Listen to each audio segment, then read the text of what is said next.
दिल्ली के मुख्यमंत्री केजरीवाल के खिलाफ अब उन्हीं की पार्टी के आम आदमी पार्टी के विधायक विद्रोह करने लगे हैं और कारण है कोरोना को लेकर हॉस्पिटलों में अव्यवस्था। जी हां, आपको बताएं, मटिया महल से 6 बार के विधायक रहे शोएब इकबाल, जो कि आम आदमी पार्टी के विधायक हैं, उन्होंने बाकायदा राष्ट्रपति से अपील की है और वो कोर्ट से कह रहे हैं कि वो तुरंत संज्ञान ले और दिल्ली के अंदर राष्ट्रपति शासन लगा दिया जाए, क्योंकि दिल्ली में आम आदमी पार्टी की सरकार कुछ भी व्यवस्था नहीं कर पा रही है। मरीजों को ऑक्सीजन नहीं मिल रही है, घरों में दवाइयां नहीं मिल रही हैं, हॉस्पिटल में बेड नहीं मिल रहा है और लोगों को मरने के लिए छोड़ दिया गया है। आपको बताएं, एक बयान में बाकायदा वीडियो बनाकर उसको ट्वीट किया है जो शोएब इकबाल हैं। वो कहते हैं, मैं 6 बार से विधायक हूं और आम आदमी पार्टी का इस समय मटिया महल से विधायक हूं। मेरी जानकारी में 4 लोग तड़प तड़प कर मर गए जो मेरे आसपास के थे, यानी निकट सहयोगी थे, और मैं उनके लिए कुछ नहीं कर पाया क्योंकि मेरी कोई सुनता ही नहीं है। मैंने मुख्य सचिव को फोन किए, मैंने केजरीवाल को फोन किए, मैं सीएमएस को फोन कर रहा हूं, हॉस्पिटल में कोई जवाब नहीं दे रहा है और ना कोई व्यवस्था कर रहा है। तो मेरे इर्द गिर्द जब लोग मर रहे हैं और मैं विधायक हूं, मेरे एरिया के लोगों को मैं नहीं बचा पा रहा हूं, लोग मुझसे सवाल पूछ रहे हैं कि आपकी सरकार है, आपकी सरकार में आप तो कह रहे थे वर्ल्ड क्लास हम हॉस्पिटल बनाएंगे, उन हॉस्पिटलों में कोई सुविधा है क्यों नहीं? ऑक्सीजन तक नहीं है, दवाइयां तक नहीं है, लोगों को मरने के लिए छोड़ दिया गया है। और इसलिए मैं कहता हूं कि यह केंद्र सरकार अपने हाथ में ले दिल्ली की व्यवस्था और दिल्ली के मरते हुए लोगों को बचाए। आपको बताएं, आज की डेट में दिल्ली के अंदर लगभग 1 लाख सक्रिय केस हैं और आप दिल्ली का अगर क्षेत्रफल देखेंगे तो यह बहुत छोटा सा एरिया है, जबकि इसकी तुलना करें तो यूपी से पूरा उत्तर प्रदेश कितना बड़ा है, लेकिन वहां भी 1 लाख सक्रिय केस मुश्किल से हैं। अब दिल्ली में छोटी सी जगह में 1 लाख सक्रिय केस का होना, ऐसा समझ लीजिए कि पूरे दिल्ली वासी एक बम पे बैठे हैं, कोरोना बम पर। आपको बताएं, 24 घंटे में 24,235 नए केस आ रहे हैं, लगभग 24,000 पर डे। ये केस के बढ़ने की रफ्तार है कि कोरोना के केस। और इसमें आपको बताएं, यहां भी एक घपला और घोटाला है। आपको बताऊं, एक सरकारी अस्पताल में एक कर्मचारी ने नाम ना बताने की शर्त पे मुझे बताया है, क्योंकि मेरे पड़ोस में एक गवर्नमेंट स्कूल के टीचर हैं, उनकी फैमिली में 4 लोगों ने कोरोना के लक्षण आने के बाद अपना टेस्ट कराया, बेटे का टेस्ट पॉजिटिव आया। उसके बाद फैमिली के बाकी लोगों ने अपना भी कराया कि भाई एक बेटे को आ गया है तो हो सकता है हमें भी हो। 10 दिन तक, जी हां 10 दिन तक उनकी कोई रिपोर्ट नहीं दी गई। और ये जो 10 दिन है, वो परिवार बाकी जगह जा रहा है, सबसे मिल रहा है, क्या करे, बाजार भी जाएगा। उनको ये पता नहीं है कि हमें कोरोना है कि नहीं है। इलाज शुरू करें तो किसका करें? जो सिम्टम आ रहे हैं, खांसी, कहीं वो सिंपल खांसी तो नहीं है। और 10 दिन बाद तक जब रिपोर्ट नहीं आई तो लैब असिस्टेंट, क्योंकि पर्सनल जानने वाला था, उसको कॉल की और वो क्या कहता है, वो बहुत चौंकाने वाला है। उसने कहा कि हमें ऊपर से आदेश है कि आपको रिपोर्ट नहीं देनी है, कोई रिपोर्ट बतानी ही नहीं है और इसको दबा के रखना है। बस सबको एक ही जवाब देना है, ऑनलाइन देखिए साहब, ऑनलाइन देखिए। और ऑनलाइन देखने में 10 दिन पुरानी रिपोर्ट नहीं आ रही है। इसका मतलब यह है कि केसों को दबाया जा रहा है। इसी तरह मृत्यु के आंकड़े, शमशान घाट के आंकड़े कुछ कह रहे हैं, एनसीडी के आंकड़े कुछ कह रहे हैं, हॉस्पिटल के आंकड़े कुछ कह रहे हैं, लेकिन जो आंकड़े सरकार की तरफ से दिए जा रहे हैं उसमें भी 395 मौत, ये 2 दिन पहले का आंकड़ा है। यानी लगभग 350 मौत से ऊपर, 350 से 400 के बीच प्रतिदिन मौत हो रही हैं। और वो ऐसी जगह हो रही हैं जो देश की राजधानी है। जो आम आदमी पार्टी की सरकार ये कहती थी कि हम आम आदमी की सरकार हैं, हम आम जनता को ऐसी सुविधा देंगे जो वर्ल्ड क्लास हॉस्पिटलों में मिलती है, हम ऐसे स्कूल बनाएंगे जो वर्ल्ड क्लास स्कूल हैं, लेकिन ऐसा हकीकत में हुआ नहीं।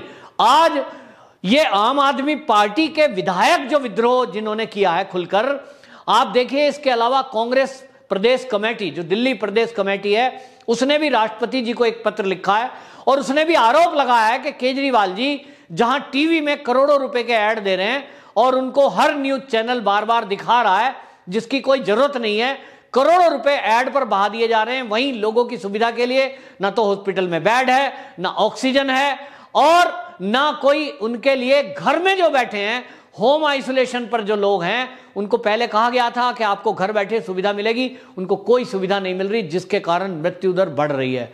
घरों में जो अपना इलाज करा रहे हैं वो भी मर रहे हैं, हॉस्पिटल में जो लोग हैं उनकी भी मृत्यु क्यों हो रही है, ये भी एक आश्चर्य का विषय है। एक जीटीबी हॉस्पिटल को अगर ले लें, आए दिन वहां लाशों का अंबार लगा हुआ है। ये एक जांच का विषय है कि आखिरकार एक हॉस्पिटल में लगातार इतनी मौतें क्यों हो रही हैं। और ये आरोप और कोई नहीं, आम आदमी पार्टी के विधायक ने लगाया है और अब कांग्रेस प्रदेश कमेटी ने बाकायदा राष्ट्रपति से लिखकर इसकी कंप्लेंट की है और राष्ट्रपति शासन लगाने की गुहार लगाई है। क्योंकि दिल्ली में जिस तरह का हाल हो रहा है, लोगों को यह लग रहा है कि हम जिंदे बचेंगे कि नहीं। हर दूसरे आदमी को कहीं अड़ोस पड़ोस से खबर मिलती है कि आज वो मर गया, आज वो मर गया, आज वो मर गया। आखिरकार दिल्ली में हो क्या रहा है? ये राजनीति का समय नहीं है। ये नहीं है कि मैं किसी पार्टी को पसंद करता हूं, किसी को नहीं पसंद करता हूं।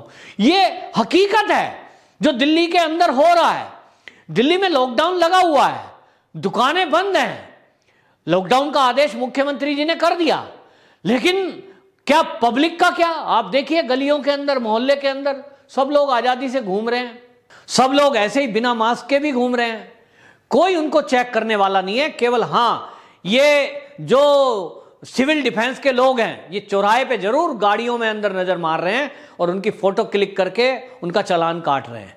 तो दिल्ली को सुरक्षित रखना है या दिल्ली से बाहर सड़क पे आने जाने वालों को ध्यान रखना है, ये समझ से परे है। हो क्या रहा है आप देखिए, कोरोना की वैक्सीन लग रही है, वैक्सीनेशन के लिए जाइए, हॉस्पिटल में भीड़ है, जबकि अपॉइंटमेंट मिल रहा है और पहली डोज जिनको लग चुकी है उनको दूसरी लगनी है, लेकिन वहां कोई ऐसी व्यवस्था नहीं है।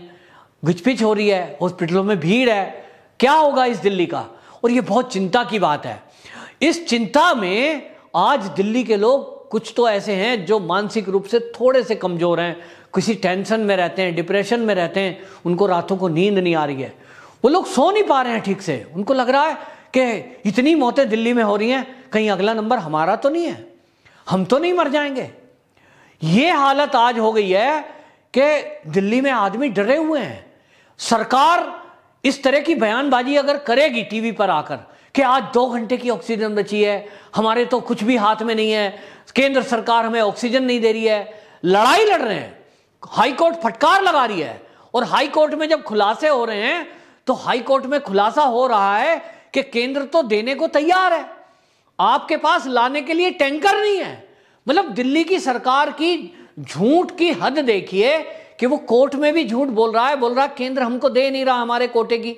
अरे भाई, तुमको अगर 500 मीट्रिक टन देने की बात करी, आप 300 मीट्रिक टन ला पा रहे हो, 200 मीट्रिक टन क्यों नहीं ला पाए? क्योंकि आपके पास टैंकर नहीं है। तो टैंकर कहते हैं हम विदेशों से मंगा रहे हैं, अभी आए नहीं है, अभी मंगाए जा रहे हैं। ये बात अलग है कि केंद्र मदद के लिए आई दिल्ली सरकार के साथ में और आज कुछ व्यवस्था सुधरी है, लेकिन वो जो व्यवस्था सुधरी है वो नाकाफी है।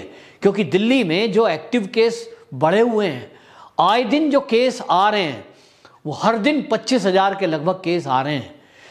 अब कितनी व्यवस्था करिए इनके लिए? आप केजरीवाल जी के विज्ञापन देखिए, उन्होंने कितनी बार आग्रह किया कि आप घर रहकर इलाज करिए, लोगों ने उसको माना, लेकिन घर में थोड़ी सी तबीयत खराब होने पर ऑक्सीजन की जरूरत पड़ती है।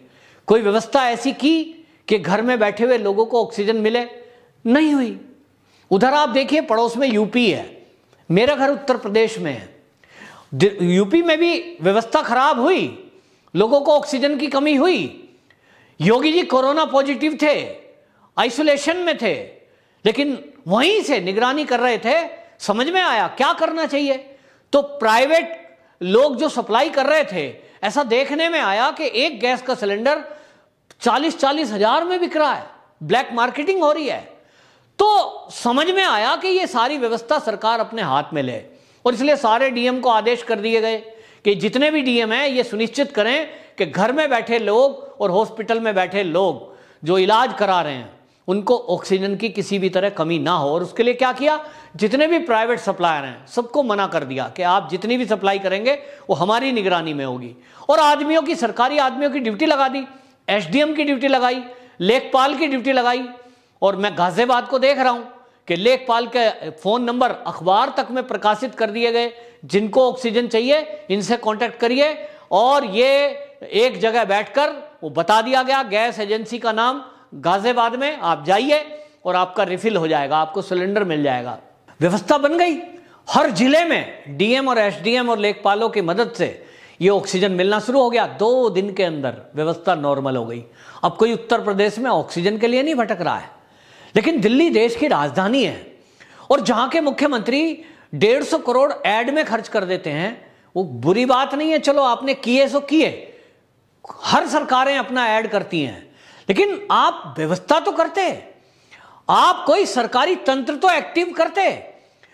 हॉस्पिटलों में दवाइयां नहीं है तो मेडिकल स्टोर पे मिलती, लेकिन मेडिकल स्टोर पे रेमडेसिविर नहीं, कुछ और दवाइयां भी जो काम में आती हैं वो भी नहीं मिल रही। फेविफ्लू गायब। तो मेडिकल स्टोर का सिस्टम चेक करने के लिए सरकारों के पास ड्रग विभाग है, वो ड्रग कंट्रोल विभाग, एसडीएम, डीएम, प्रशासनिक अधिकारी, ये पूरा अमला अगर चाहे तो जो होलसेल सप्लायर हैं उनके पास जाएं, उनसे लिस्ट लें, किस मेडिकल स्टोर को कितनी रेमडेसिविर दी, कितनी फेविफ्लू दी, और फिर स्टोर पे जाएं, उनसे पूछें, एक सिस्टम बना दें कि भाई जो भी आपसे रेमडेसिविर लेगा उसका आधार कार्ड, डॉक्टर की पर्ची, फोन नंबर आप जरूर नोट करेंगे, कंपलसरी कर दो, ट्रेस हो जाएगा, ब्लैक मार्केटिंग होने से रुक जाएगी। लेकिन मैं एक आम आदमी होते हुए ये सारी बातें बता रहा हूं, क्या सरकार को नहीं पता? और केजरीवाल तो सबसे ज्यादा पढ़े लिखे मुख्यमंत्रियों में से एक हैं। 28 राज्यों के जितने मुख्यमंत्री हैं उसमें सबसे ज्यादा अगर कोई पढ़ा लिखा है तो वो केजरीवाल जी हैं। उनको सबसे ज्यादा ज्ञान है। वो बहुत सारे आइडिया मोदी जी को भी देते हैं। मीटिंग चल रही थी तो हमने देखा किस तरह से केजरीवाल जी ने उस मीटिंग को लाइव लीक किया मीडिया में। प्रधानमंत्री जी मोदी जी को गाइड कर रहे थे कि मैं आपको एक ये आइडिया देता हूं, आप ऐसा कर दो, आप ऐसा कर दो। अब सोचो, जो मुख्यमंत्री देश के प्रधानमंत्री को आइडिया दे सकता हो तो वो दिल्ली में अपने आइडिया अप्लाई क्यों नहीं कर सकता? तो कर सकता है, लेकिन शायद करने की नीयत नहीं है। क्यों नहीं है? यह बात दिल्ली की जनता पूछ रही है। मेरे अंदर भी आ रहा है, क्योंकि मेरे रिश्तेदारी में कई की मौत हो गई है दिल्ली के अंदर। वो लोग पूछ रहे हैं कि दिल्ली के अस्पताल में हमारा एडमिशन नहीं होगा, हम दिल्ली निवासी हैं, बाहर के नहीं हैं, हम कहां जाएं? हम यूपी में जाएं या हरियाणा में जाएं? तो जा रहे हैं। मैं ऐसे कई लोगों को जानता हूं जो दिल्ली के मूल निवासी हैं, बरसों से दिल्ली में रह रहे हैं, लेकिन उनको जब जगह नहीं मिली, बेड नहीं मिला, तो नोएडा, गाजियाबाद और यूपी के इंटीरियर में वो इलाज कराने के लिए जाने को मजबूर हैं।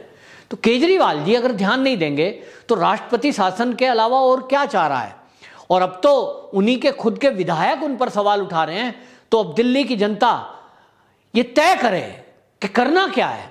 क्या उनकी तरफ से भी ये व्यवस्था ठीक है? अगर ठीक है तो ठीक है, वरना जनता को मांग करनी तो चाहिए कि आखिरकार जब सारा काम केंद्र को ही संभालना है और राज्य सरकारें इस काम को करने में विफल रही हैं, तो एकमात्र रास्ता जो है राष्ट्रपति शासन का लगता है।